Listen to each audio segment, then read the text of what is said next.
You know, there's something I've been thinking about lately, something I bet a lot of us wonder as we get older. Have you ever found yourself sitting in your favorite chair, maybe sipping a cup of tea, and asking, if I could go back and give my younger self one piece of advice, what would it be? Well, today, I want to talk about something that might just answer that question. Not for your younger self, but for the you sitting here right now. Because here's the truth. When researchers talk to folks in their 80s and 90s, 90% of them say they wish they'd made a few key financial decisions much earlier. Decisions that could have helped them stay independent, secure, and in control of their lives longer. Now, I know what you might be thinking. Is it too late for me? Let me stop you right there. It's never too late to take steps that can make a real difference. And that's exactly what we're going to talk about today. 4 practical, straightforward financial moves that can help you avoid those "I wish I'd done this sooner" moments down the road. Think of it like building a sturdy fence around your future, one that keeps uncertainty out and peace of mind in. Let's start with the first move. And honestly, this one's so important. I want you to grab a pen and paper if you're able. Get your affairs in order. Now, I'm not talking about tidying up your sock drawer, though that's never a bad idea. I'm talking about creating a clear, comprehensive plan for your legacy and your wishes. That means a will, of course, but it's more than that. It's about naming someone you trust to make decisions for you if you can't. What's called a power of attorney. It's about making sure your healthcare preferences are documented so your loved ones aren't left guessing during a crisis. Here's why this matters. My neighbor Margaret put this off for years. She always said, "Oh, that's for older people." But when she had a sudden fall last winter, her family was left scrambling.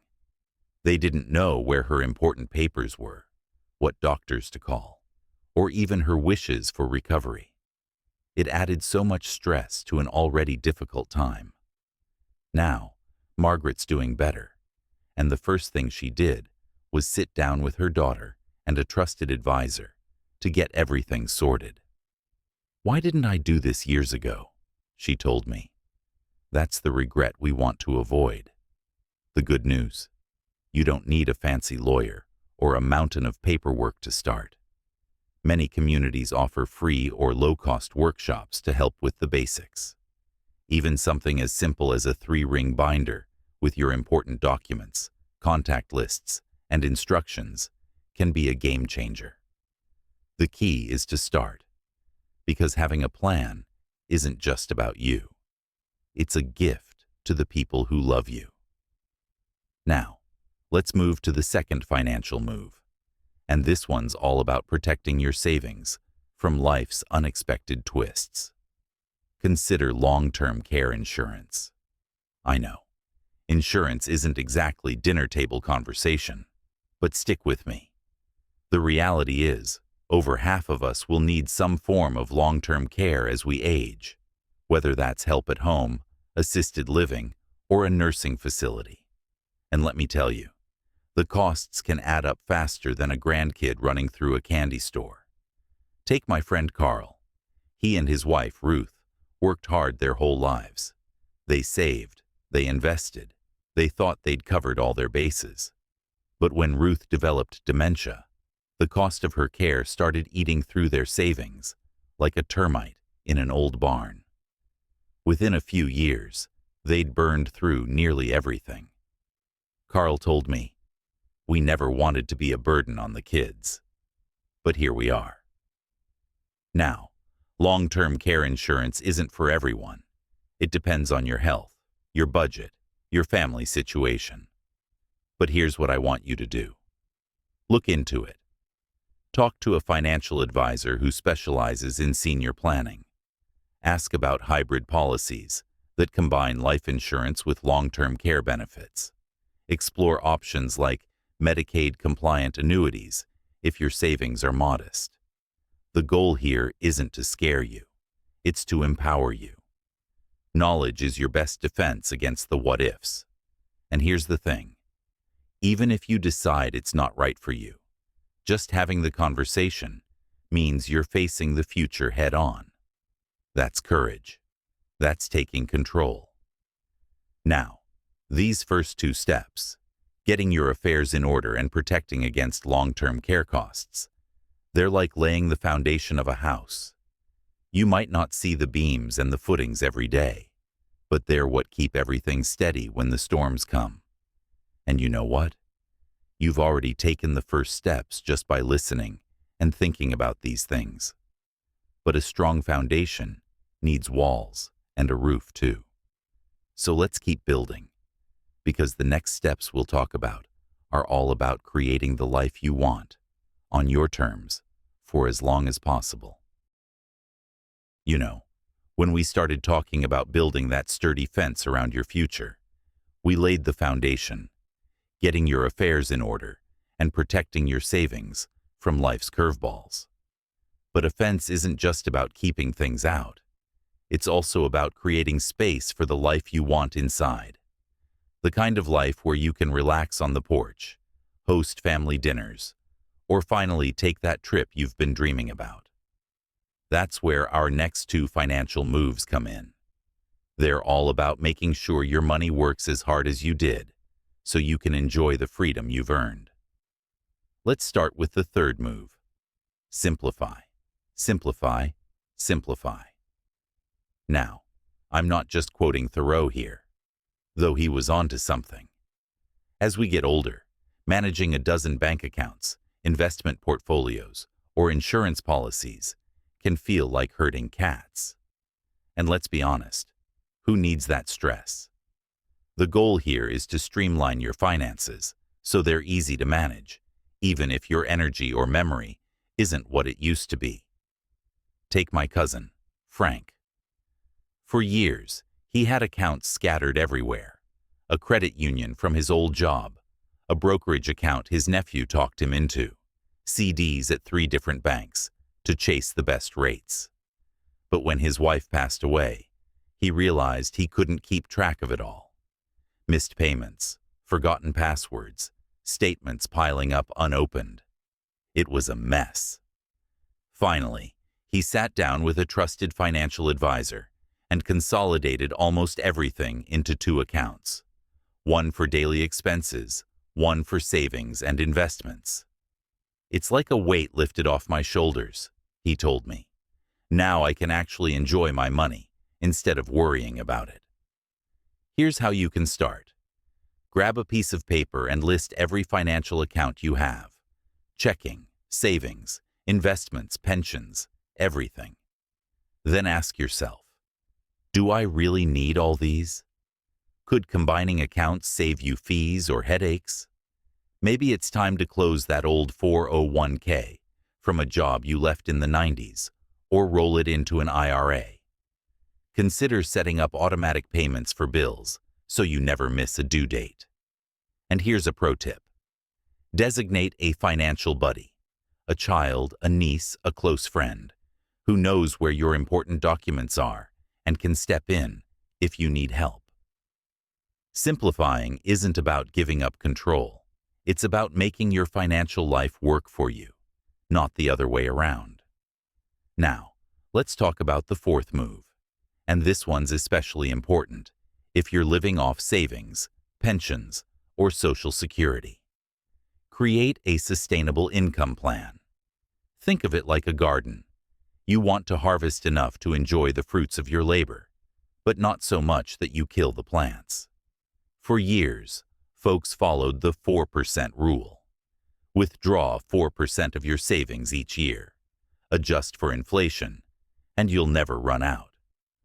But these days, with markets bouncing around like a ping-pong ball and costs rising, that old rule might not fit everyone. Let me tell you about Irene. She retired at 65 with what she thought was a comfortable nest egg. But after a few years of taking out the same amount every month, plus a few extra withdrawals for emergencies, she noticed her savings were shrinking faster than a wool sweater in hot water. By 78, She was dipping into her home equity just to cover utilities. "I thought I'd planned so carefully," she said, "but life kept surprising me." The key here is flexibility.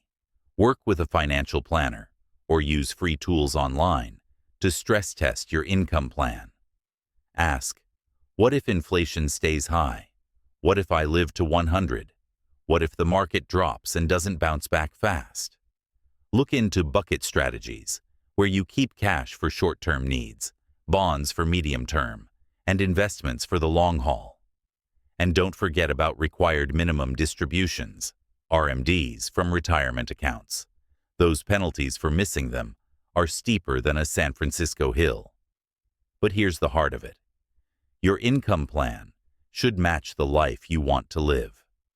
Maybe that means downsizing to a smaller home to free up cash, or renting out a room for extra income, or even moving to a senior community where meals and maintenance are covered. There's no one-size-fits-all, just what fits you. Now, I know this might feel like a lot. Simplifying accounts, adjusting withdrawals. It's easy to think, I'll get to it someday. But here's the thing I've learned from talking to hundreds of seniors. Someday has a habit of slipping away. The folks who feel most secure aren't the ones with the biggest bank accounts. They're the ones who took the time to plan, adjust, and ask for help when they needed it. And that's the beauty of these 4 steps together. First, you protect your legacy and your health. Then, you build a financial life that's simple, sustainable, and focused on what matters most: your independence, your peace of mind, and the freedom to enjoy your golden years on your terms. But we're not quite done yet. Because all the planning in the world won't mean much if we don't. You know, when we talk about money and plans and paperwork, it's easy to forget the heart of what we're really after.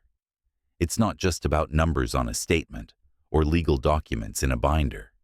It's about the life those things make possible.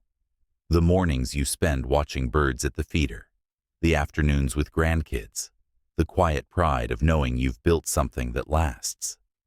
But here's the secret ingredient so many folks overlook: your mindset. Because no matter how solid your financial plan is, it's your outlook, how you see yourself and your future, that determines whether you'll truly thrive. Let me explain. Think of your independence like a garden. You can have the best soil, the strongest fence, and the perfect tools. But if you don't tend to it regularly, weeds will creep in. That's what happens when we let fear or resignation take over.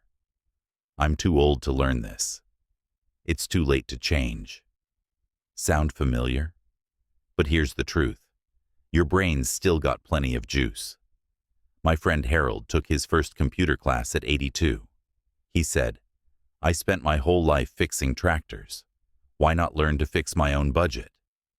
Now he tracks his expenses online, video chats with his financial advisor, and even sends his grandkids memes. That's the kind of energy we're talking about. So how do you cultivate that mindset? Start small. Read one article about retirement taxes. Ask a friend how they handled their RMDs.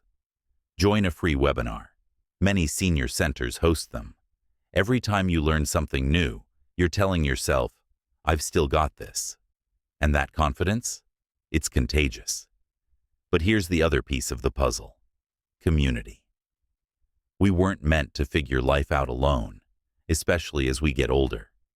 Whether it's family, friends, or a group of like-minded folks at the community center, staying connected isn't just good for your soul, it's good for your wallet too. My Aunt Ethel joined a financial fitness group at her church. Every month, they meet for coffee and swap tips. Everything from Medicare scams to the best grocery coupons. Last year, one of the ladies spotted a billing error in her hospital statement and saved the group over $3,000 combined. That's the power of not going it alone. Now, let's tie this all together. We've covered 4 key financial moves: getting your affairs in order, planning for long-term care, simplifying your finances, and creating a sustainable income plan. But what makes these steps work is the belief that you're worth the effort and the willingness to reach out when you need a hand. Maybe you're sitting there thinking, but what if I've already made mistakes? Let me tell you about my dad. He didn't start saving seriously until he was 68. Missed a dozen opportunities, made some bad investments, the whole 9 yards. But at 75, he sat down with a planner, made a realistic budget, and stuck to it. By the time he passed at 89, he'd not only left a legacy for our family, he'd taken 3 cross-country train trips and sponsored 2 kids through college. Best decade of my life, he'd say. The message here isn't get everything perfect. It's start where you are. Every phone call to an advisor, every document you organize, every conversation with a loved one about your wishes, it all adds up. And if you take nothing else from this video, remember this. Your independence isn't just about money. It's about choice. The choice to stay in your home as long as you want. The choice to help a grandchild with college. The choice to leave a legacy that tells your story. So here's my challenge to you. Pick one thing from this video, just one, and take action on it this week. Maybe it's setting up that binder we talked about. Maybe it's calling an insurance agent. Maybe it's simply telling your family, let's talk about my plans. Progress, not perfection, is what counts. And I'd love to hear how it goes. Drop a comment below and tell me, what's the first step you're going to take? Have you already tried something that's worked? Your story could be the nudge someone else needs to start their own journey. If this video resonated with you, do me a favor. Hit that like button and share it with a friend or family member. We're all in this together after all. And if you haven't already, subscribe to the channel. We've got plenty more conversations like this one. Practical, no-nonsense tips to help you live your best life, no matter your age. Thank you for spending this time with me. Remember, growing older isn't about slowing down. It's about stepping into the wisdom, the courage, and the joy you've earned. Here's to your independence, your peace of mind, and the countless tomorrows where you get to say, I'm glad I did that. Take care, and I'll see you next time.